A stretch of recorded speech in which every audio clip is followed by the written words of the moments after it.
What's up, you guys? Welcome to Fightful. Sean Ross Sapp here for February 28th, 2024. We are joined tonight by Kate because Alex is a little under the weather. You might say he ain't got no heart, as all of the middle-aged white people on Facebook say whenever University of Kentucky loses. He ain't got no heart. But by God, Kate, you've got heart and new hair. I do. Feel free to send in super chats and humper chats about how pretty my hair is. There you go. Please yeah, if you're watching here on youtube.com/Fightful, you can send in super chats. If you're watching on Twitch, on Twitter, on Facebook, or you're on our audio platforms, which we have very many of, you can send in humper chats. That's HUMPER chats.com. Over on Fightful's YouTube channel and those audio platforms, we have a ton of stuff this week, in addition to the review shows, in addition to Stephanie Chase's prediction shows. In addition to all that, we have interviews with Bobby Fish, Deonna Purrazzo, and Grapsody with Daniel Garcia. And today we got the unfortunate news that Mike Jones, known to many as Soul Train Jones or Virgil or Vincent or Curly Bill, passed away. In honor of him, we posted what was easily the worst interview ever that we did with him.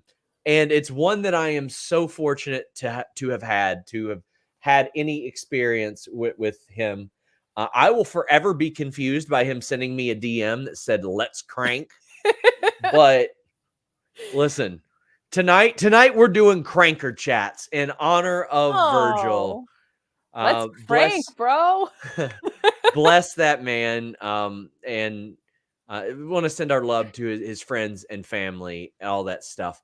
Want to send our love to a person right here in our chat, Vicky, who we've been plotting. Vicky on the Discord. We're all going to see each other on Sunday at AEW Revolution. Fightful Select now does have a Discord in case you're sick of Facebook or Twitter or whatever. Vicky says, "Hello, SRS and Fightful Faithful. Sting is the icon. That was crazy, amazing, and unbelievable. We're in for a show we'll never forget Sunday. Can't wait to see you in Greensboro. Looking forward to meeting my Fightful family." Vicky, I am going to drop you my number in case you need to drop me a text message. I know that Zach and a couple others have been in touch with you as well. I cannot wait to meet you and so many others on Sunday. Heading to Greensboro. I'll be back on Monday, so the backstage report will drop probably Tuesday. But Vicky, I am so excited for you because I know that you are a massive Sting fan. We are never going to get a super chat from Vicky again because Sting's going to be gone. She'll have nothing to send in. I love that woman. She is so wonderful. But as things stand right now, Kate, what are you most excited for on Sunday? Man, this whole card is really, really, really stacked. I think something that has somehow snuck up on me, which is insane because it's two of my favorite wrestlers in the whole wide world, is Eddie Kingston versus Danielson. But I've loved the build into the title picture. I've loved what we're getting out of this version of the Young Bucks is very much for me. Like, I love what they're doing. So that makes me really happy. So Sting's retirement match, for the moment, it's going to be for the match. It's going to be is something I'm really excited for. But quite frankly, this is, I think, like one of the best cards that we've gotten from AEW in a while and the most evenly paced build. So I'm kind of just back in the mode of I can't wait for the card itself, but I'm definitely not jealous of all of you going. Not at all. I'm so very excited for it. Like, as Jericho's match ended, I was like, how are they going to shoehorn him into the show? And then I saw it and I was like, that is a perfectly acceptable place to put him on the show. Perfectly acceptable. So Lord Zypher says, any news on Revolution being in theaters? So we got the email and it said select bars and restaurants. So it doesn't look like theaters, but you can go to johanpromotions.com and they do have a listing of those facilities. Meat Normus says, let's crank in honor of Virgil. I made meat sauce and spaghetti. That is sincerely very sweet of you, Meat Normus, and I'm not surprised. Says Madness was canceled due to a sirloin deficiency. I blame Kate. Kate, you're not bringing the meats? Look, just because I'm vegan, that means there should be more meat for everybody else to enjoy, okay? But I'm glad because if Miro can't be in this, they shouldn't be doing it. It's not nearly enough meat, and it's definitely not enough madness if it's just going to be a triple threat. I think it's a good call to probably postpone it. Alex Pulaski and I said this should be a 64-man tournament. Let's make it like March Madness. I would love that. Right. Meat Madness, yes. Like maybe all week. I would really love that. Like Selection Sunday. Exactly. And John Silver is just sitting there waiting to get the call to be seed number 64. And he does, and he's so happy. The Cinderella story. Tears. I kind of like that idea. Me too. Like that idea. I want to be on the selection committee. The DI rankings committee, put me there. I'm in. I would really like it if like they did a selection committee and it's like Scott Norton hanging out backstage with Haku and people like that. Like that would be really, really great. Like I tweeted this past week. I didn't appreciate Scott Norton nearly as much as I should have. And I've been watching his squash matches lately and they're hilarious. Because as a kid, I was like, Shoulder Breaker kind of sucks. And then I rewatched it and I was like, can't get your shoulder off the mat if it's broken into 5 pieces. So not wrong about that. So I want to shout out our good friends over at Bet Online AG. They are where we've got our betting odds for years. Even before we worked with them, we got our betting odds from Bet Online AG. Check them out, guys. They've been around for over 25 years. They are trusted by millions. You can bet big with high limits. They got the fastest payouts. And it's every sport and a ton of games as well, like blackjack, craps, roulette, keno, all that good stuff over at Bet Online AG. And they provided us with some odds. And we are going to go very quickly through these before we even review. You can find all these odds on Fightful and on Bet Online AG. Samoa Joe, a minus 1,200 favorite. I've got him winning that. I don't think that I think that Adam Hangman Page at plus 2,000 is actually very right too, because as we found out very early in this show, it was touch and go whether he would even actually be on it.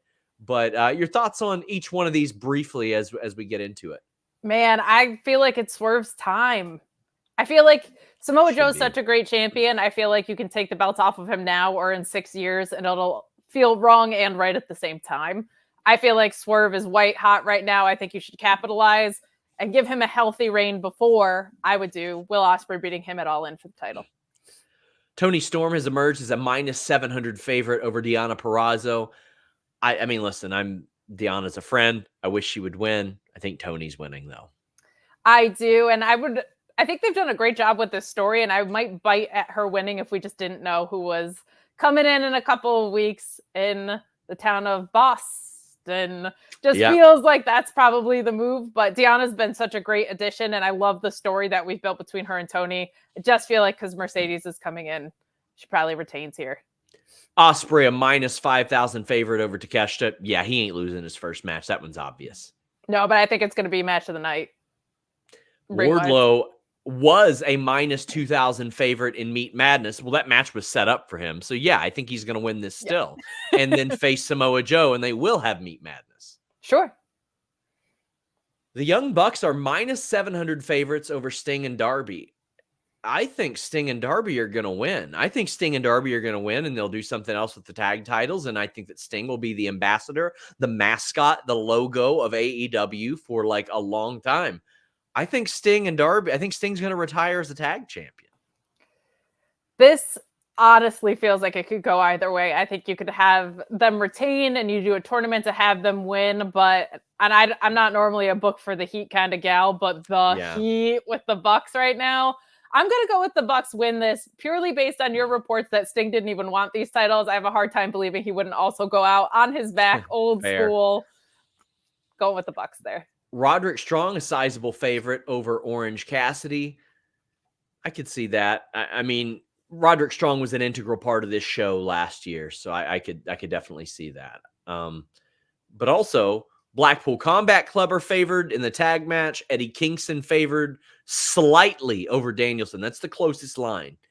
And Christian Cage favored not sizably, but enough over Daniel Garcia. Do you see either of those titles changing hands? Or, FTR is probably the closest. Bryan Danielson's the closest underdog. All those are fairly close, like not minus 5,000, minus 6,000 like some others. Are there any that you see the opposite result happening in? I could see Daniel Garcia winning. I think Eddie, especially after what we saw tonight, wins. Everything else seems pretty in line with what BetAG says, but I could see Garcia winning because if they want to keep Adam Copeland face, there's some fun work that you could do there. However, real fun way to turn him heel is against Daniel Garcia. Tony Khan has really listened to the feedback, I feel like, of capitalizing when people's moments seem to be arriving. Daniel Garcia's moment does seem to be here. I think Christian still wins, but out of all the ones that you said, I think that's the most likely to maybe flip the odds at BetOnline. Shout out to BetOnline AG. Go over there, check out all their odds. Terry Allen says, my accent is General American. Is yours this? Well, no. Mine is Southern Kentucky. What would you say yours is? Mine's so annoying. Mine will, if I'm back in upstate New York, we have this very weird Midwestern thing. And if I go there for commentary, I come back with like flat A's that just pop out sometimes. But I live in Jersey and I lived in New York City for 7 years. So I just have these very inconsistent vowel sounds in my voice all the time. Very odd. 2LT says, my wife and I can't wait to meet some of the Fightful family. We're in for a blast this Sunday. I've mentioned this a few times. Like, I'm going to slip into the post-show presser if Sting is there. And I'll get backstage news, obviously. I'm going to be getting scoops, but I'm largely there to just enjoy myself, and I can't wait to meet so many of you guys. It's Sean! They'll say it at the presser, I swear.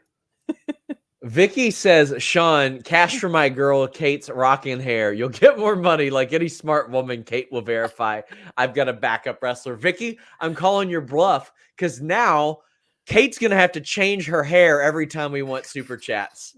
It's going to be Haley Williams from Paramore. I think Sean should do his hair. Switch it up. Frosted tips. Are you not committed to the game?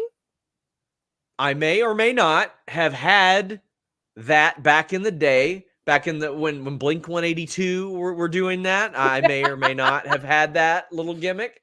Found a picture of it recently, but dare I say that I had the biggest hair transformation of anybody in wrestling media. It got sawed off with a hook knife by Awesome Kong. That is fair. That is fair.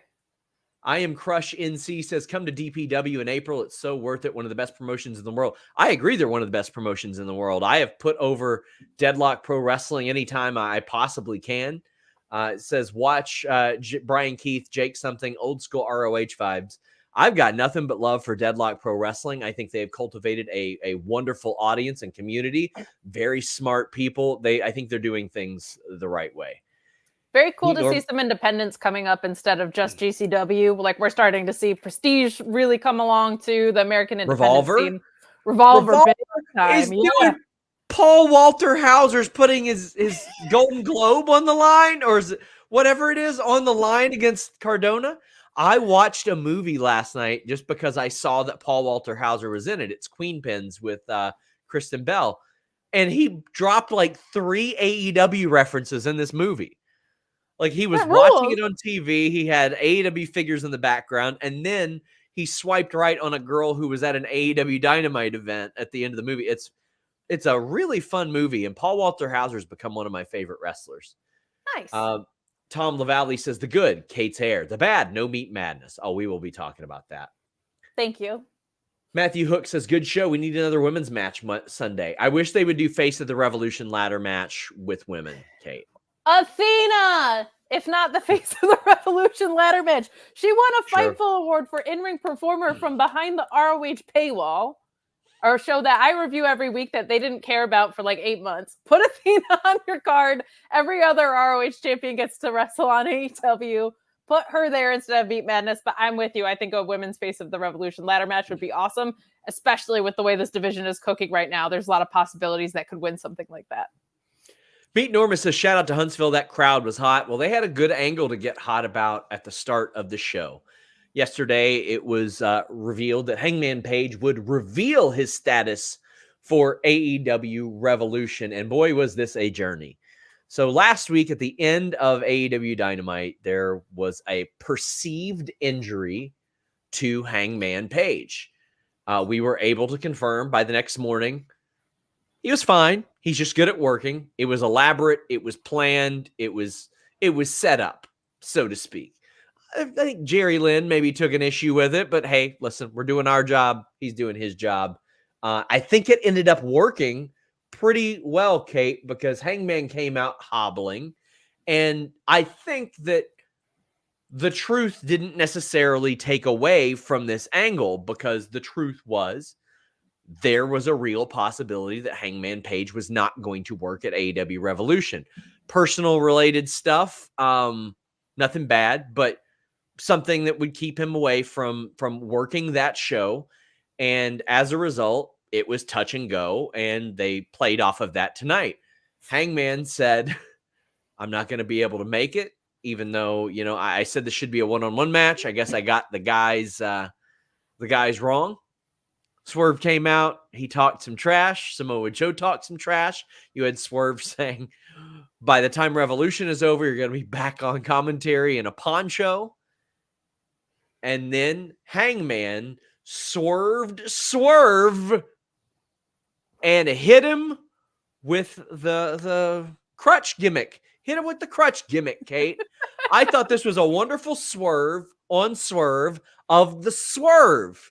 So they played off the idea that everybody thought, you know, maybe he legitimately won't make it. Not even injury related, but hey, listen, we're watching the show.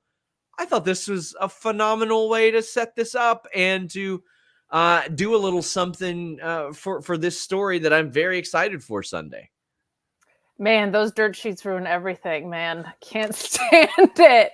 The business is dead. The number of people, I will say this, sincerely, 85 to 90% of the people in Jerry Lynn's replies that are like, dirt sheets, followed me on Twitter. Of course they did. Oh my God. Dirt sheets aren't new, guys. In fact, I have an ECW DVD right over here where they're like, guess who's sleeping with who? Call 1-900-RUN-4-ECW.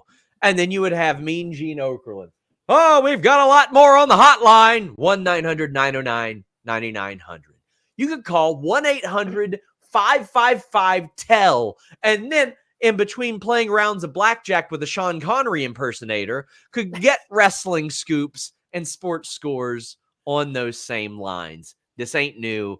It existed a long time ago. It ain't going anywhere. But I think you should call that number right now while I give my takes. They don't have it anymore because I did try to call it. Of course you did. Yeah, it was called Tell Me Networks. I feel like, who did it get bought by? It got bought by a pretty big company, I think. Microsoft. Microsoft bought it. Yeah. Oh, there you go. There you go. I'm not a huge fan of like psych angles, but this one was very, very well done, even though it's not necessarily for me. I thought the execution of it was really good. Hangman and a lot of other wrestlers, Kevin Owens falls into this, Ricky Starks falls into it.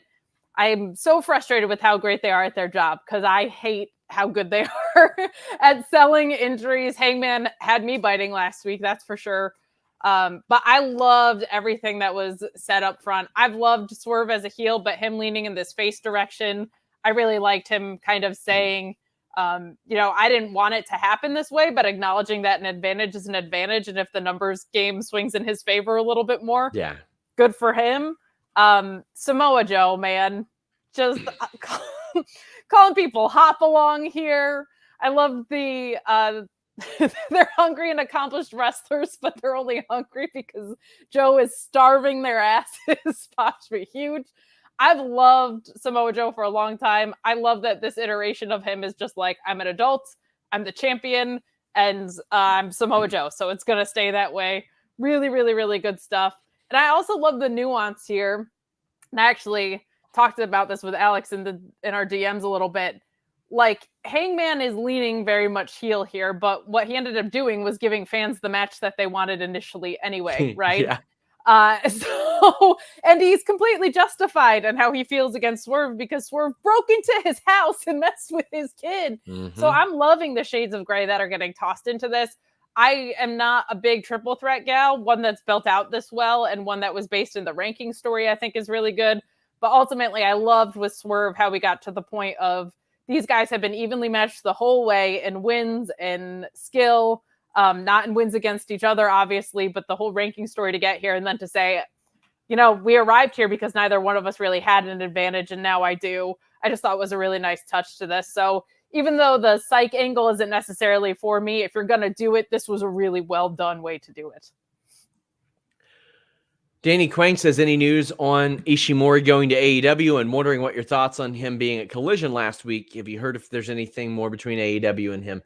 I have not. I did follow up, but I wasn't told anything. Like, I mean, it was news to me whenever he posted that picture that he was there or anything like that. But I mean, he is well traveled. I mean, that's wild to think that he's 41 or something, but he worked the ROH tapings, and that's really about all I know. I mean, I know that, he had quite a few appearances in Impact back in the day, so working US TV is nothing out of the ordinary for him, but I mean, he's good. Wouldn't mind seeing him around more. Don't know what the spot would be for him. I think that right now AEW has an appropriate number of talent, and now they're just wedging in CMLL talent as well.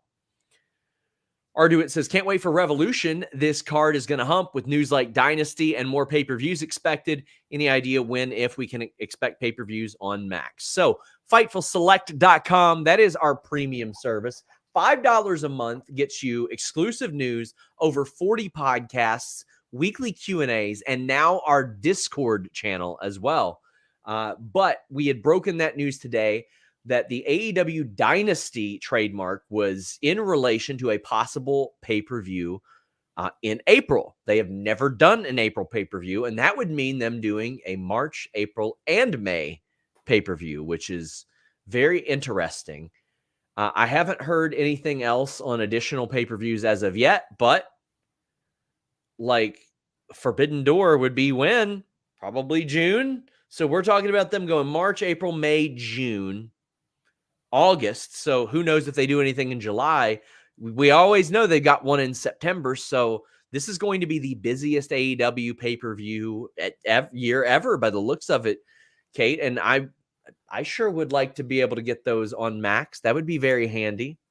Yes, this is very expensive unless maybe you have the best VPN in the game. But wait. You mean, I've often talked about how much of a pay-per-view buyer I am. Take that any way you want it, but I'll tell you how I take it. NordVPN.com/Fightful. Fastest VPN on the planet, global server network, all that good stuff. That's great. But a big reason why I got NordVPN.com/Fightful is all the pay-per-views I buy, all the money we're spending. We're trying to control costs as a company, as a household. You can get those UFC pay-per-views at a fraction of the price you're paying here in America. Plus, you can get all kinds of great content that you wouldn't normally see thanks to those services as well. Shows that are on overseas services, things that you want to watch a little bit early so you get on that UK time and watch them. Being able to change the interfaces of things like the WWE Network. Maybe you don't like Peacock, anything like that. NordVPN.com/Fightful gives you that ability while having the fastest VPN on the planet. Also, you just get so much more out of your internet experience with NordVPN.com/Fightful. Subscribe to Fight and AEW Plus. Watch AEW without commercials. Watch bare knuckle boxing. Watch UFC pay-per-views, boxing pay-per-views at the rates they're getting over in the UK. Change your virtual location with just one click. And hey, if you need any help using it, they got that 24/7 tech support. NordVPN.com/Fightful. NordVPN.com/Fightful. I mean, you'll end up paying like the price of one pay-per-view for like 4 or 5 of these if you use NordVPN. Ryan Don't be says, nerdy, be Nordy. Yeah, at least half Nordy.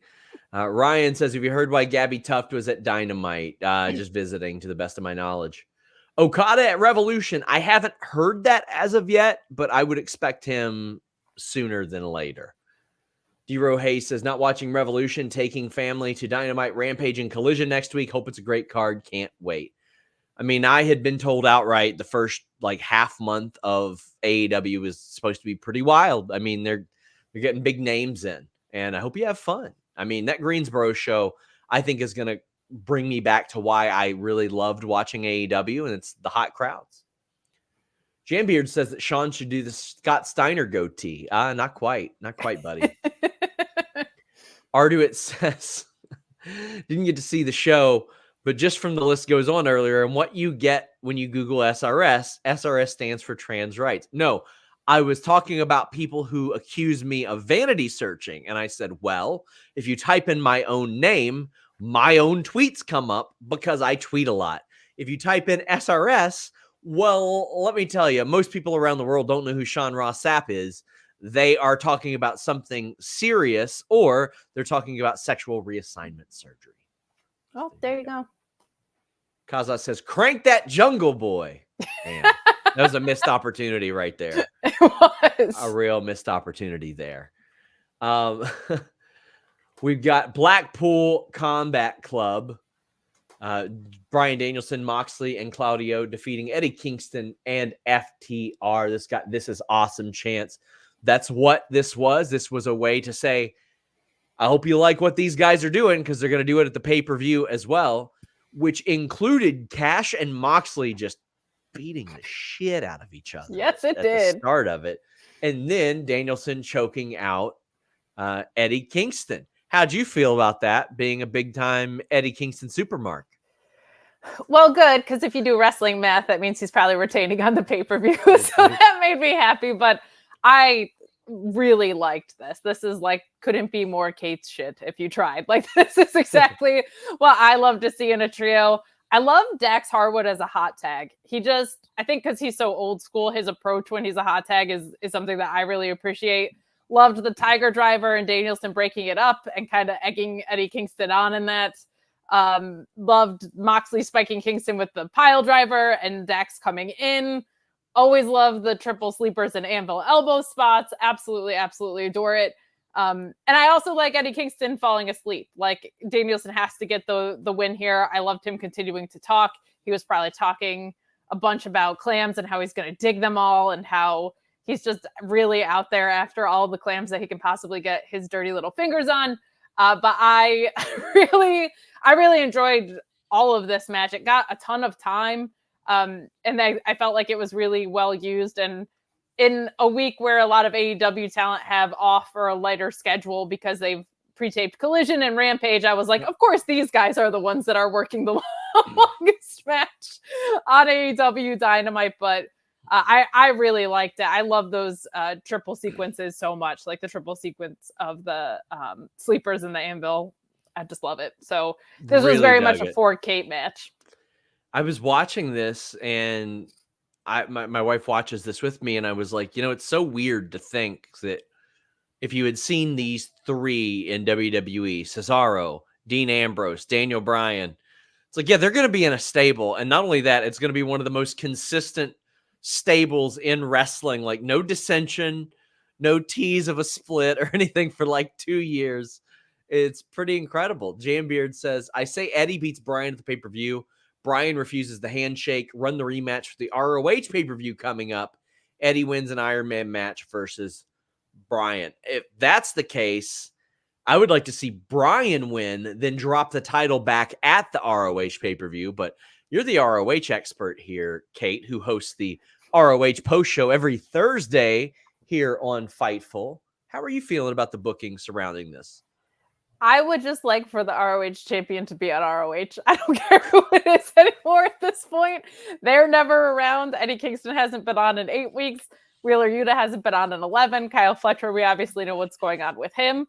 Wheeler's injured, but Eddie Kingston is super not. The 6-man belts, the last defense was in September against TMTK. Come on. Get your champions on the show. There'd be something extremely special about Bryan Danielson being an ROH champion again. If they've waited all this time to belt Bryan Danielson with a triple crown that lets him say goodbye to wrestling in the coolest way possible, I would not be mad at it.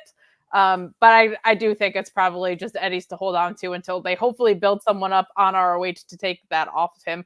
Crazy idea, I know, but it's just give me a champion on ROH, please, other than Athena. That would be refreshing.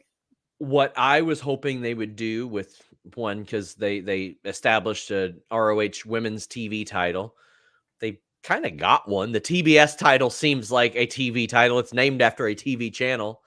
Is the same thing I hope they do with the six mans, which we can talk about We can talk about now. As Eloquent says, can we end Bang Bang Scissor Gang? I'm hoping they unify them and they just become the World Trios titles, and then you can just use them on whatever brand that you want.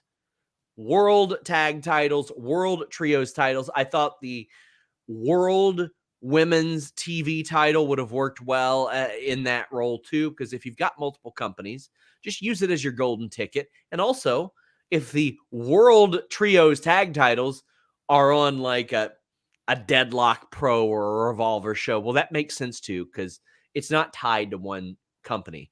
The Bang Bang Scissor Gang, they poke a little fun at Max Caster's rap, and he pokes fun at it as well. Originally, before we had this report today on FightfulSelect.com, I was like, oh, brother, they're going to keep this going until the end of May.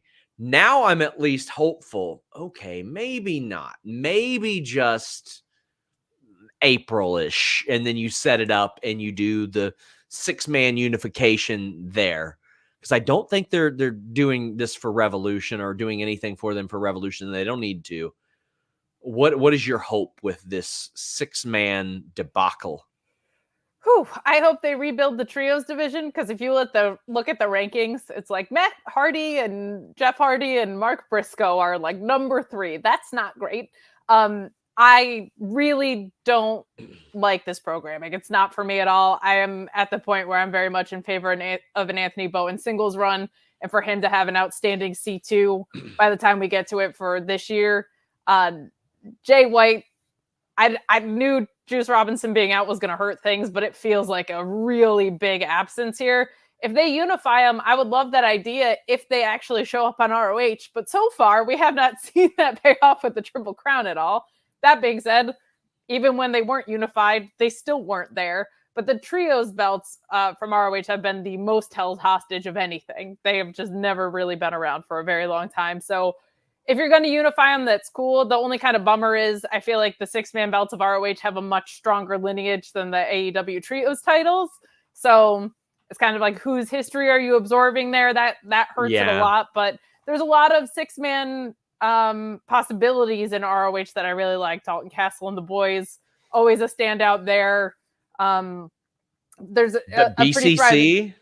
BCC, you have the Iron Savages and Jack Jameson. Like there's enough balance on both programs. Oh my gosh. Sorry, not to interrupt, but I mean, you got the Don Callis family. You've got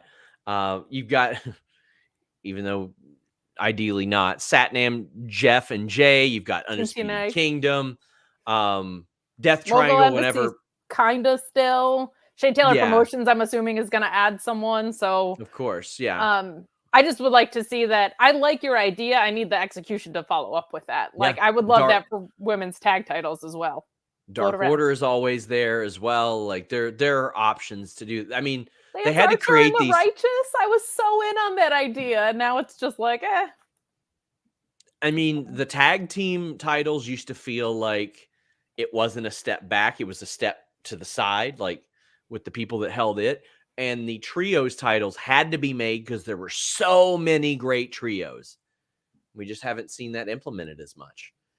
Jambeard says, speaking of clams, Kate knows my stance on Nigel and his clam chowder habits. Pixar didn't happen, bro. Okay.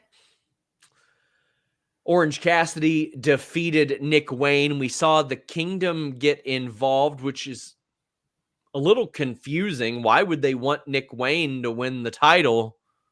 Unless Roderick Strong he felt like Nick Wayne was an easier option or something.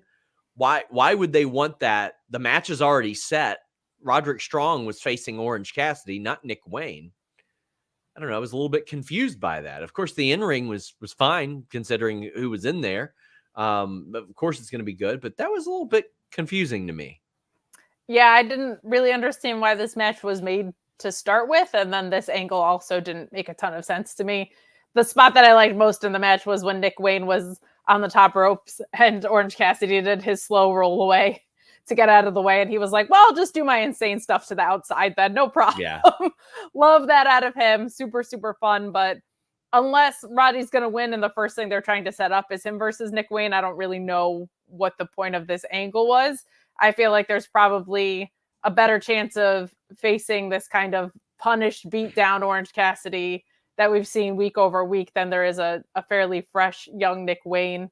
But that's just kind of the story as I interpret it, that Orange Cassidy has been constantly defending and all of his friends are getting beaten up and he's going to get beaten up too. But I was very happy to see Rocky Romero and Trent Beretta come back into this. This was fun. Yeah, I mean, Rocky being around in a more official capacity now since he's officially with AEW, which he had been around for quite a while before that. But Nick Wayne's just going to keep getting better, and these are the types of people you want him to work with to get accustomed to TV and the like. But yeah, the Kingdom integration, I was like, why? I understand from a storyline perspective, like why they would, not like Orange Cassidy, but why would they possibly try to cost him the title? It didn't make any sense there. New Lack City says, SRS, no question for you. Just wanted to tell Kate she looks beautiful tonight. Oh. And I want to take her out with her looking like that. Mike, look at this. Okay, how much was Can't wait for Revolution. Look at New Lack City. Man. Yeah. You're going to have to send a bigger chat than that. Oh, my God. Thank you sincerely for the compliment. And Sean looks pretty too. You guys can send in chats telling Sean how pretty he is. Yeah, you can tell me how pretty I am. Oh. Any of those? Aw. Oh, boy. I'm so jealous of everybody going to Revolution. It's such a good card. We're just going to be yelling with Alex behind the paywall that night. So come join us on Fightful Select. We got a Jericho interview explaining the history of he and Atlantis, and then he defeats Atlantis Jr. with the Lion Tamer, and we get the Lionheart Chris Jericho here. Chi-Town Spurs says Atlantis Jr. and Penta wrestling on the same night because our reporting was accurate in that sense. Anyway...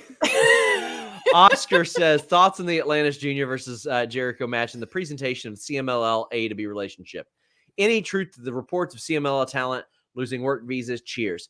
Yeah, it could happen. It certainly could happen. It doesn't seem like it's going to affect AEW too much based on the ones that they have used, but still, it ain't great. It's not good, but this seemed like a shoehorned match. I really think that Jericho just should have been off TV until from the street fight where he got obliterated. Guess what happened 2 weeks ago? He was on a boat. You saw him. You were there. You witnessed it. Fightful can confirm. And then guess what? He was on tour in the UK for 3 weeks.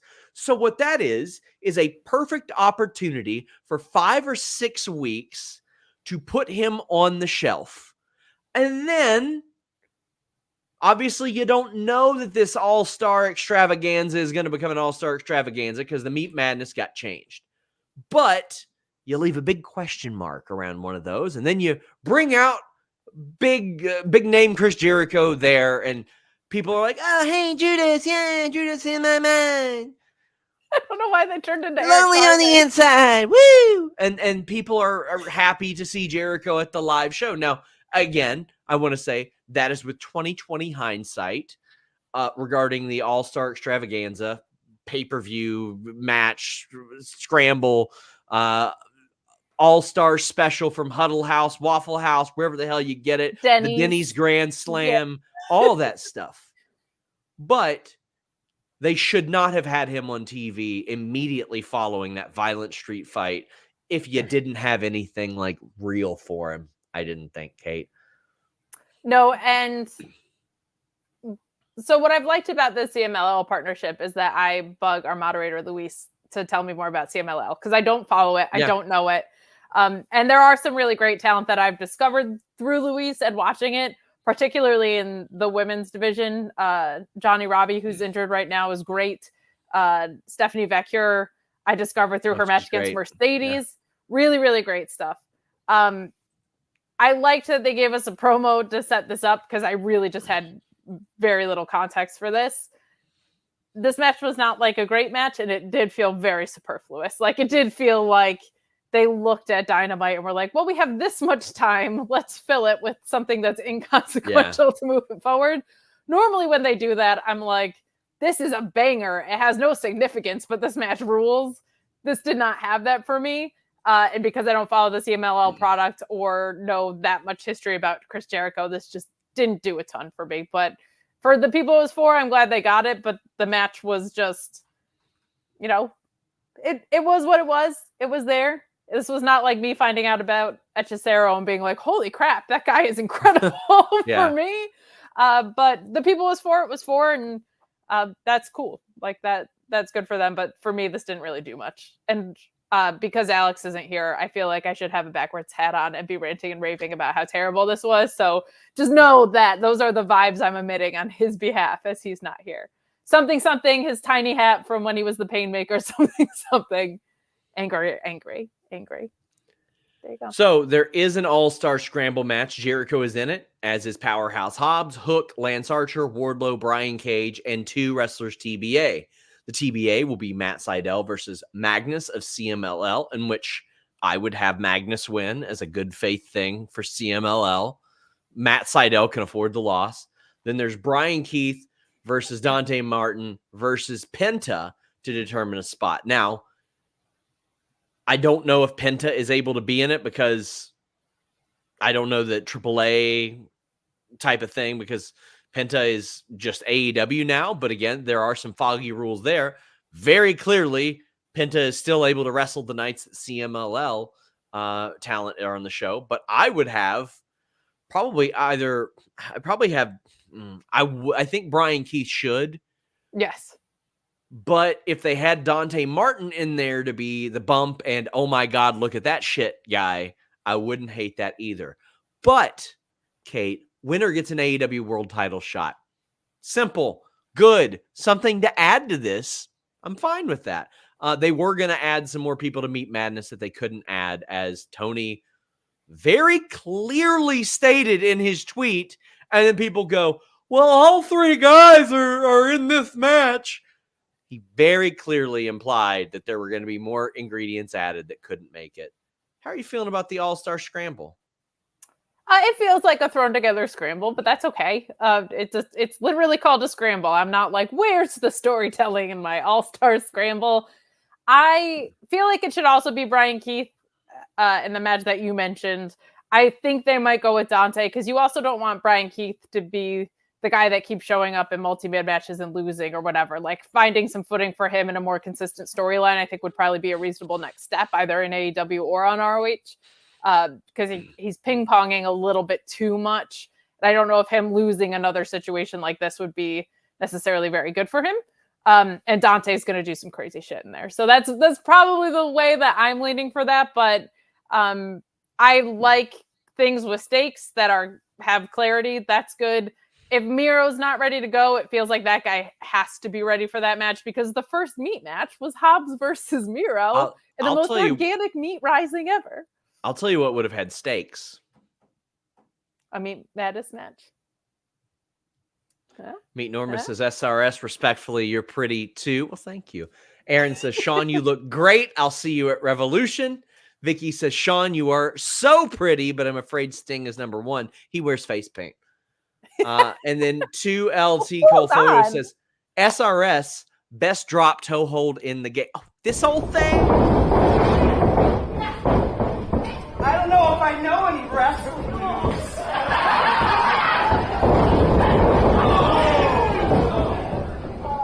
Look at that. Look at that thing. Control. Ooh. Ooh. Looking good over there. But also, like I said, to tell Sean he's pretty. I didn't say more people tell him than me. Send him more chats toward me. Will, by the way, get in your super chats, get in your humper chats. Please leave a thumbs up on this video. Again, subscribe to FightfulSelect.com. Best $5 in the business. But hey, maybe you don't have the scratch. That's okay. There are free ways to support us. You can subscribe to any of our audio platforms: Spotify, Amazon, Apple, and you can leave us a nice review over there. I cannot tell you how much that leaving those reviews helps us, because we are a video first platform. A lot of people don't necessarily find us on those audio platforms. We're not pushed as much there. So you leaving a nice review helps combat some of the trolls that have shown up that really hate Kate and Alex and leave us 1-star reviews. So you could really help us there. Will the Professor says, Sean, try Stamey's Barbecue right across from the Coliseum. I'm from Winston-Salem. We go there every time we go to the event at the Coliseum. Well, Winston-Salem's one of my favorite cities on the planet. Like I got a little lost intentionally in Winston-Salem, and I was like, shit, I could live here.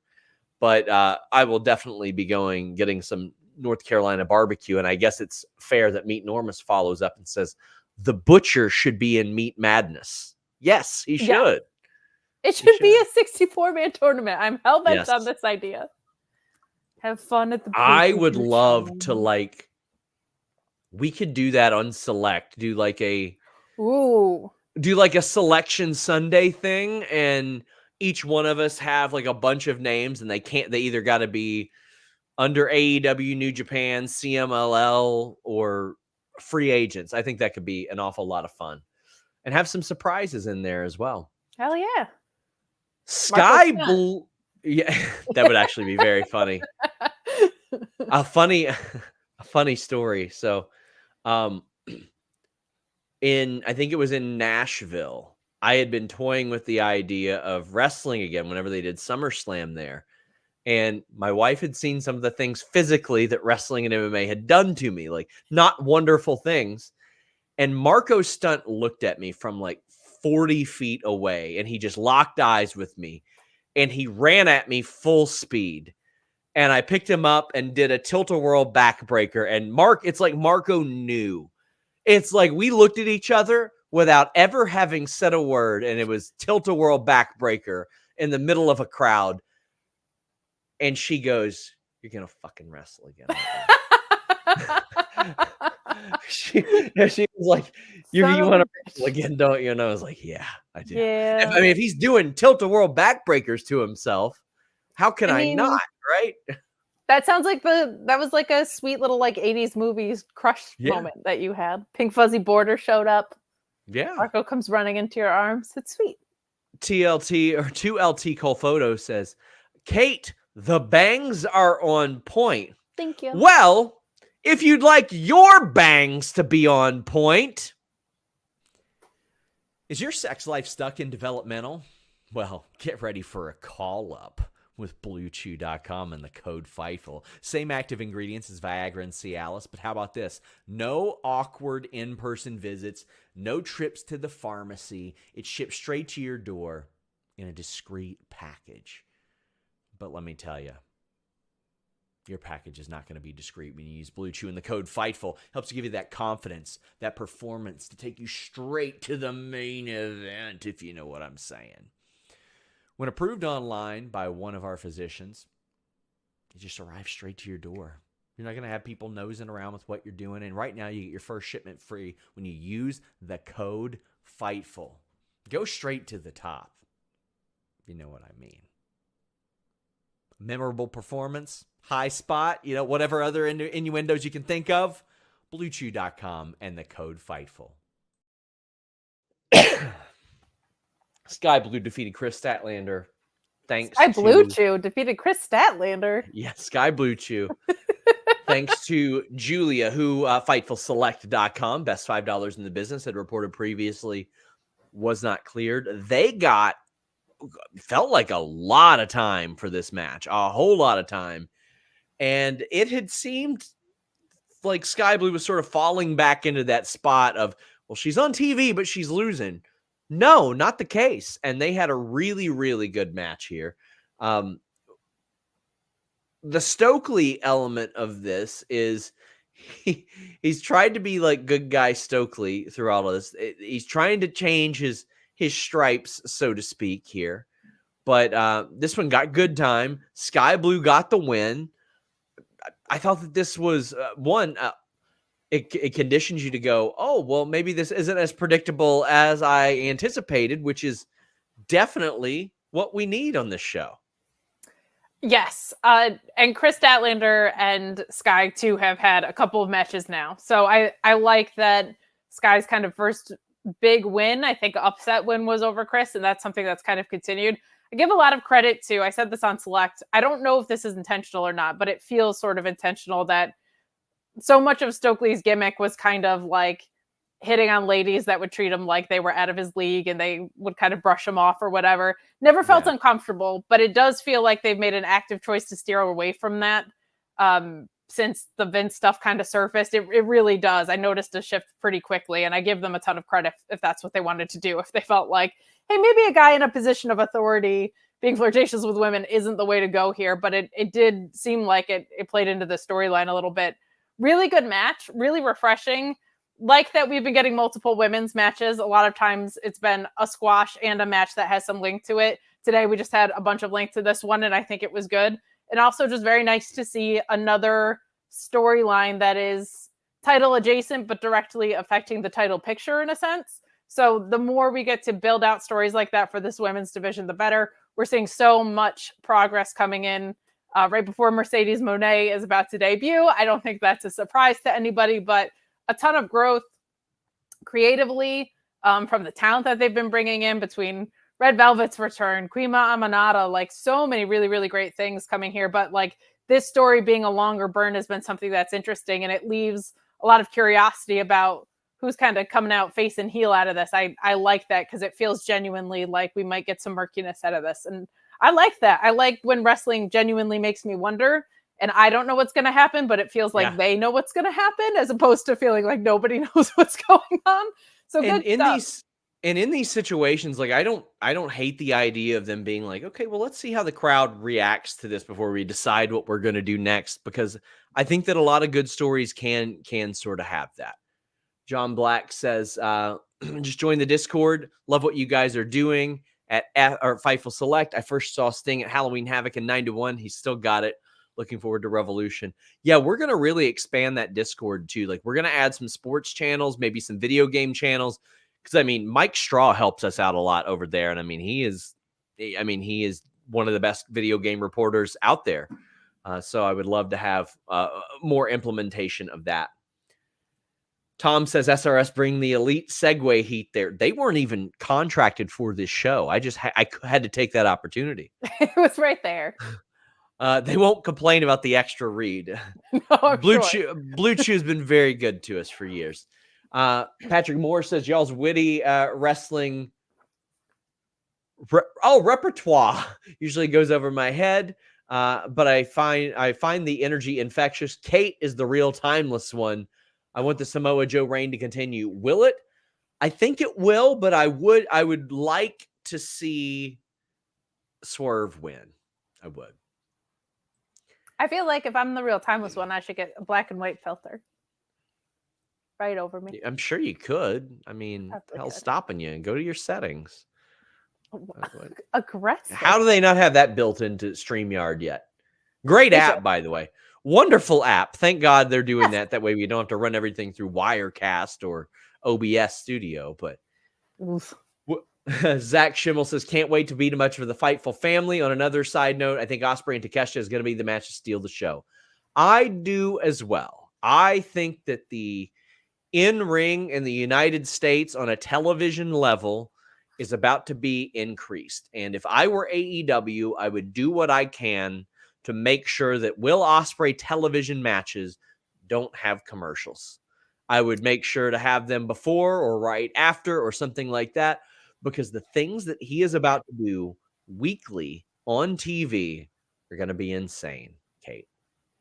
Yeah, I agree. And it was nice to see him here today. I popped for the Kermit the Frog on leg day line in his promo. But one thing that I really liked about Will Ospreay's run was I think the way you leave is important. And I think we've been seeing that more and more and more. Cody might be the best example of it in all of wrestling. The way he left WWE the first time to the independents and New Japan and AEW, like the way you leave things is important. And Will Ospreay both did that in his work and seemingly his attitude. The match with Michael Oku being incredible and putting over one of the risen talents maybe in that scene, bringing the first death match in forever or War Games match to New Japan and telling an incredible story. The way he left that reminds you why this guy's such a valuable asset coming in. And it's good that there's a story for him to come into. I had some issues with the Callis promo, but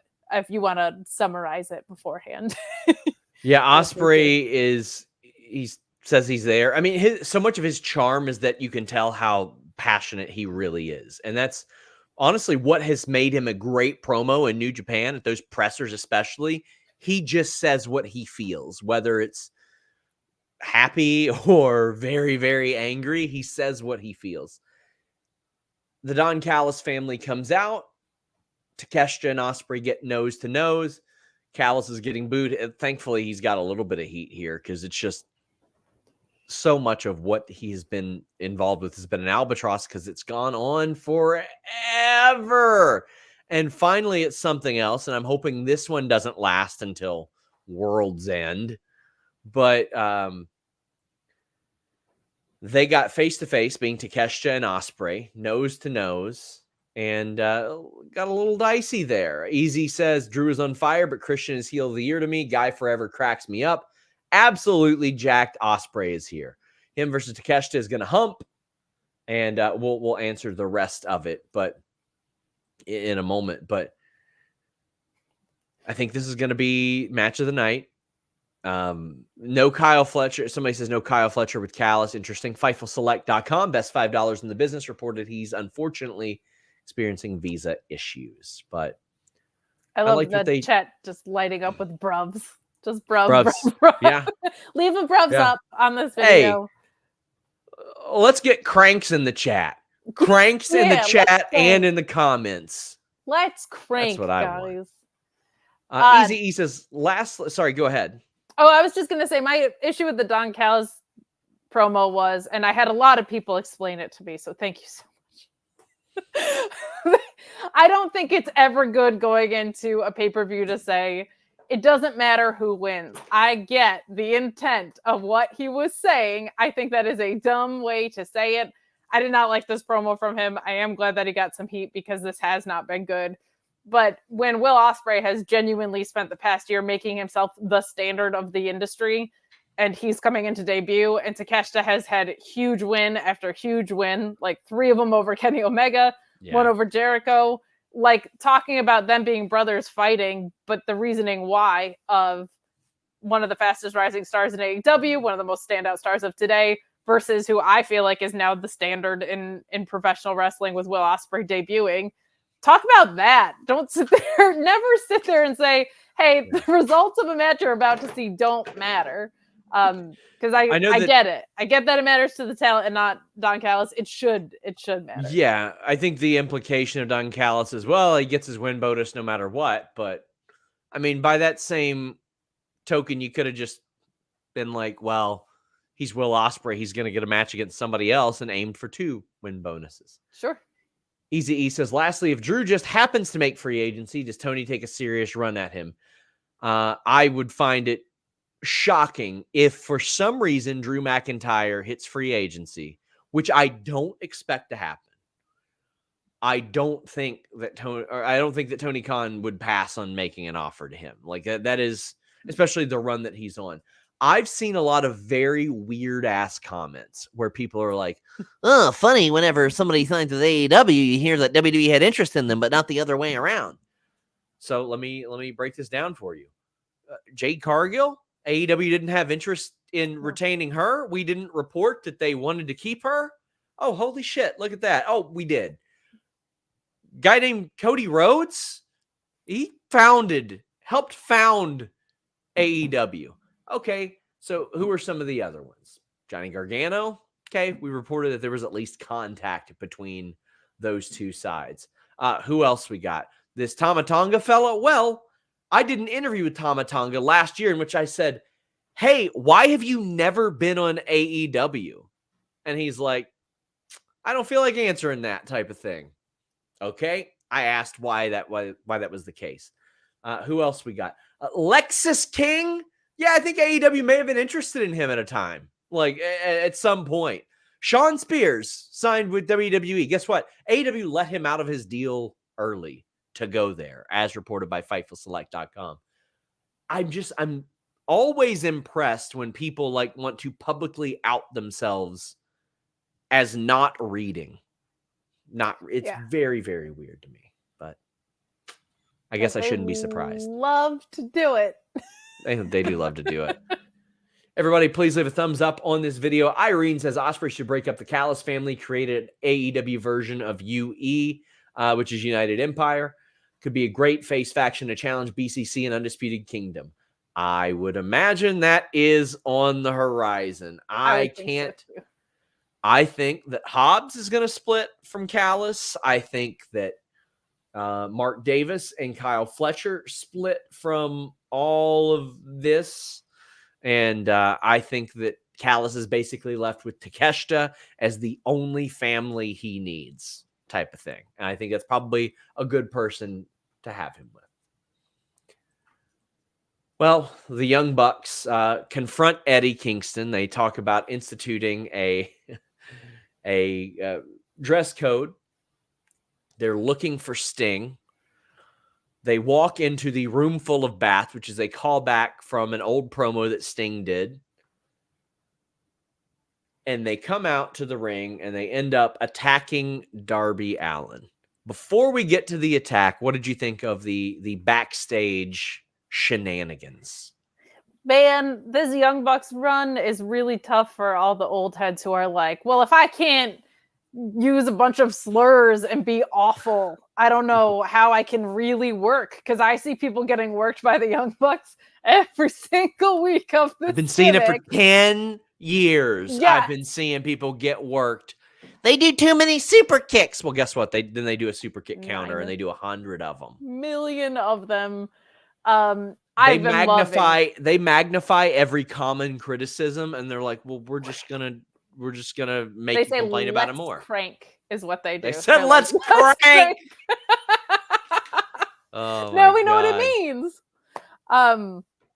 But it cracks me up how many people are just authentically getting worked. Dress code should only apply to Ric Flair. Like the Golden Girl. So, hi, Alex. Jesus, we have a lot of Sting super chats. So, I got a little emotional. Now, I want to say this. I agree with, I wish these would have been sorted, but Mr. Showtime says, what was Sting waiting for? Unnecessary entrance. But Sting emerges from the rafters, and I was like, I hadn't even considered it a possibility, Kate. It's been like 25 years. I think probably, I can't remember if he did it after Owen, the tragedy with Owen, but he came down from the rafters and saved Darby, and that was the wrap on the show. Now, before that, Ric Flair came out and threw some of the worst looking strikes you're ever going to see. Granted, they were from a 732-year-old man, but the Bucks sold them. And then they hit him right in the penis. Oh, no. Kind of deserves it. But yeah. Sting from the rafters is all I really give a shit about. Yeah. Man, that had me a little emotional. What's so cool about Sting to me is a lot of times when there's wrestlers that were on before I started watching, which is the case here, because I started watching in 2009. So the only thing I got to see live was his WWE run, which was not great. There's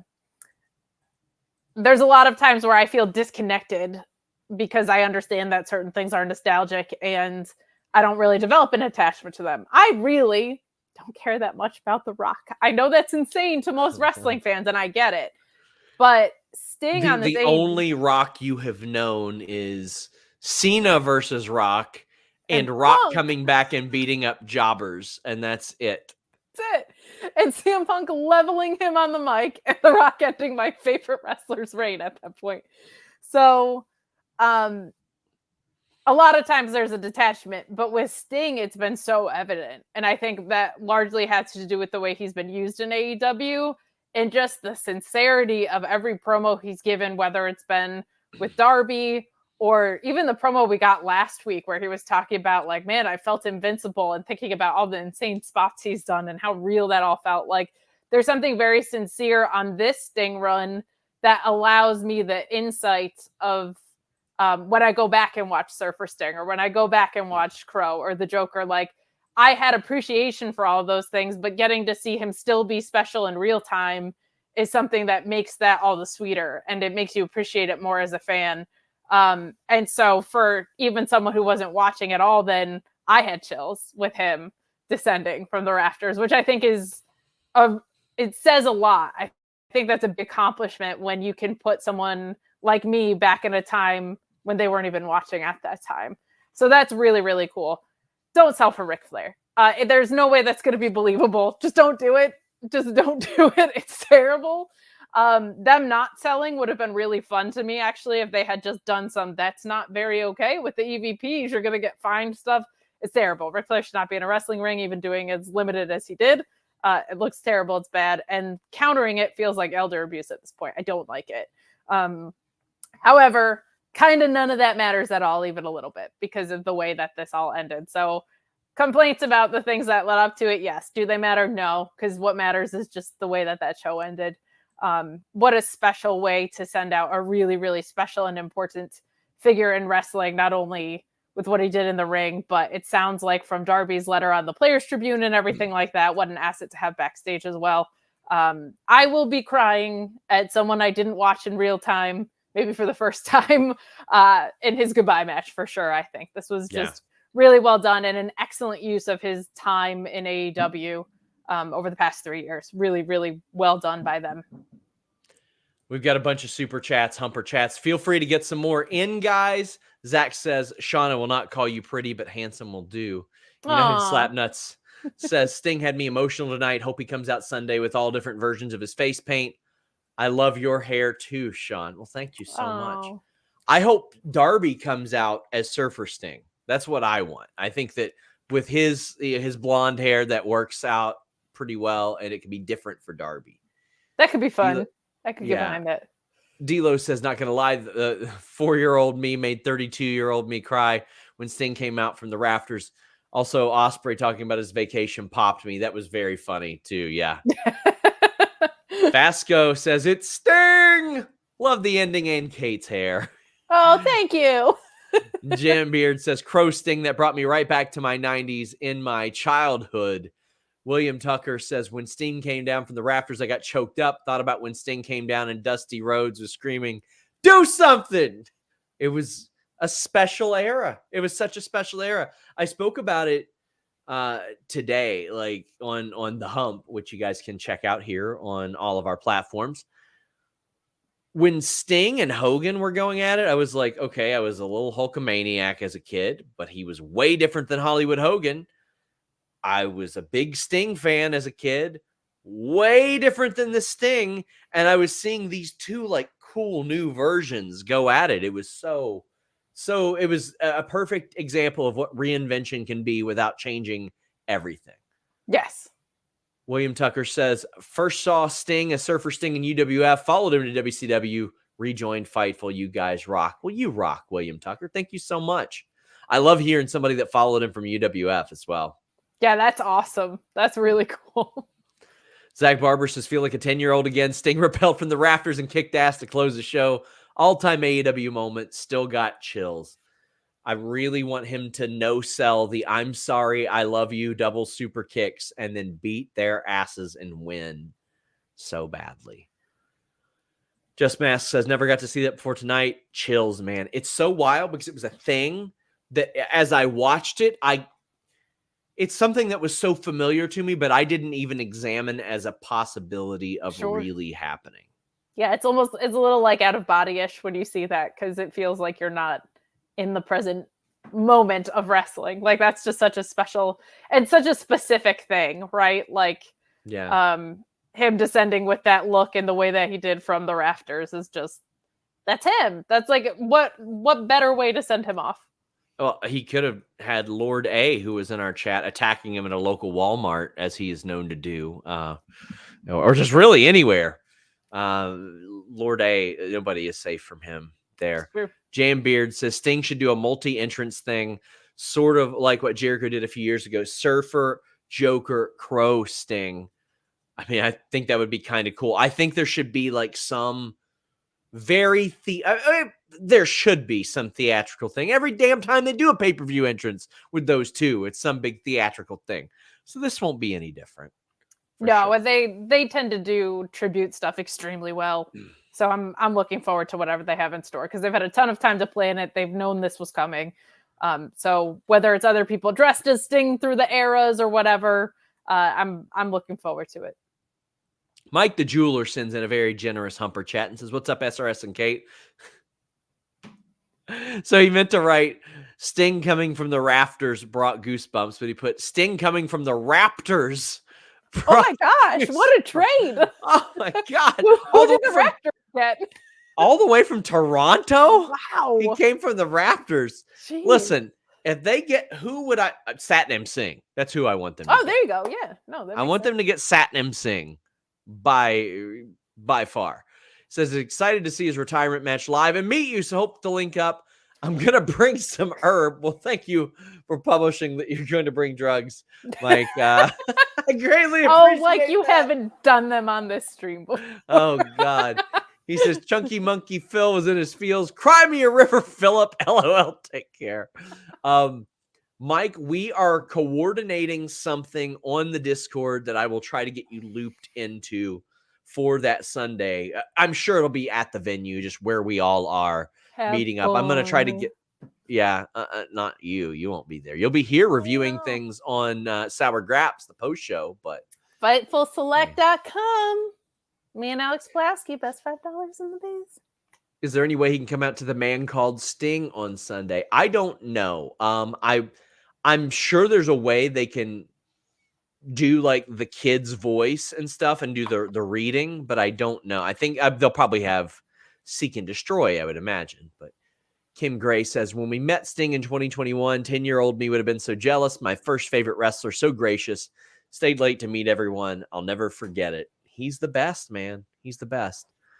So many people have stories like that. It's so awesome when that's such a repeated thing. I am Crush NC says Sting coming down from the rafters warmed my heart. So excited for this Sunday. Tonka is in Deadlock Pro and Wrestling. LFG. See you in Greensboro. MF. Yeah, I mean, we got so many people that are going to be there in Greensboro. I'm probably just going to show up well before doors open and try to hang out with a bunch of you guys. The who's who of Fightful Discord. I get it, Sean. I understand. Everybody but me is going to be there. Jambeard says, thanks to that other chat, I now want to see Satnam with Sting face paint. Well, we wrap up. Thank you to Luis, our moderator, by the way. It says, from Maddie Nice, it says, will we be getting more people from Sting's past Sunday? Would love to see Vampiro, Mick, Lex, etc. The show needs to end with Sting standing tall in the locker room and legends applauding him. I hope so. I hope they all come out and they show him respect. I hope Lex is there. I hope that they make that happen because well, we know that they get the graphic if they do. So. Absolutely. Somebody says, we want Satnam Sting. God damn. Kate, tell the people where they can find you and your wonderful new hair. Oh, well, thank you. You can find my wonderful new hair right on my head, but you can find me at Miss Kate Fabe on social media. Normally on Wednesdays, I'm at the Mark Order podcast at Mark Order Pod on Twitter. Other than that, all over Fightful. Mondays on Fightful Select with Alex Pulaski doing the Sour Graps post show. Tuesday, Thursday, and Friday on the main doing NXT, ROH, and SmackDown respectively. And this weekend, because we're still around and not there live, Alex and I will be on Fightful Select with an alternative post show to what's going to be on the main channel. So you want a different format, a completely different, very weird vibe, you've got me and Alex Pulowski. Best $5 in the biz. Join us back there. Guys, we just have stuff all week long here on YouTube. My Bobby Fish interview, it was a lot of fun. Like, he was a good sport about where's the lie. He was great about that. Grapsody talked to Daniel Garcia. That is now up today. On Thursday, we have Deanna Perrazzo joining us. And how about this? Dennis Farrell, who does the Wrestling Perspective podcast, was like, Ace and Lars aren't around. I'm just going to go get Dimitri Young from the Cincinnati Reds. I just love that it's so wild how he's just like randomly like, I'll pull out a Jason Kendall or somebody like that, or, maybe a former 2-time Major League Baseball All-Star. And I've been it's always tweeting great at Kittle to join us on ROH because Penta's his favorite wrestler. He never responds. We have a ton of great interviews from Anna that are so much different than what we usually do. Becky Lynch, Nia Jax, Seth Rollins, Bianca Belair, Kevin Owens, Tiffany Stratton all did great. We had the first interview with Grizzled Young Vets after WWE. We've got our new series, Crime and Combat. You get that early on Fightful Select. But Jake something, we talked to him. For some reason, this TNA video of Eric Young is now the most viewed non-short of our platform of any wrestling video we've ever posted. 237,000 views on YouTube, over 1 million views across all platforms. Nice. I don't understand Eric Young. Let's go. And we also, in honor of Virgil, we released the worst interview that we ever did. Now, before any of you judge and you're like, oh, you're picking on him, he had people in his ear. This is before the years before the dementia diagnosis and all that. And obviously, dementia is near and dear to my heart. But we had that. And also, I would encourage you guys to look up. Jeremy Lambert did a great feature 3 or 4 years ago where he spoke to He went to AEW Full Gear and only asked AEW wrestlers about Virgil. That was the only thing that he did. Find yourself someone who loves you as much as Jeremy Lambert loves bits. Honest to God. God bless him. Yes, it was phenomenal. It was great. But guys, check it out. Looking forward to seeing all of you except for Kate on Sunday. Until next time, we're out.